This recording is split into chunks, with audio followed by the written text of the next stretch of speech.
আজকের মূলত ছিল হলো টর্চার কিভাবে হয় এই ইন্টারিম রিপোর্টে, এবং কারা কারা পারপিট্রেটর ছিল। তো সিঙ্গেল বিগেস্ট যেটা ফাইন্ডিং ছিল যে র্যাবের যে ইন্টেলিজেন্স উইং, এটা ছিল মেন মানে যে গুম হয়েছে যারা, তার মেন কালপ্রিট বা কিলার ফোর্স ওনারা বলছেন এটা হচ্ছে র্যাবের ইন্টেলিজেন্স উইং।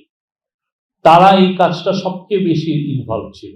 এই পুরো যে গুম সংক্রান্ত কমিশন যেটা তাদের ফাইন্ডিংসে বলেছে, তারা অনেকগুলো বলেছে যে কিভাবে যারা ভিকটিমদেরকে নেওয়া হতো তাদেরকে কিভাবে মারা হতো।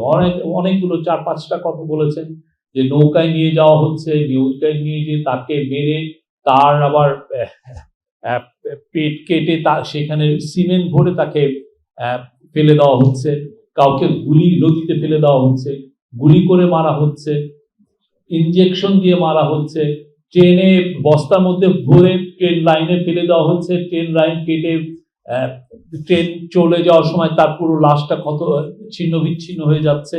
অনেক সময় গাড়ির সামনে, চলন্ত গাড়ির সামনে ফেলে দেওয়া হচ্ছে।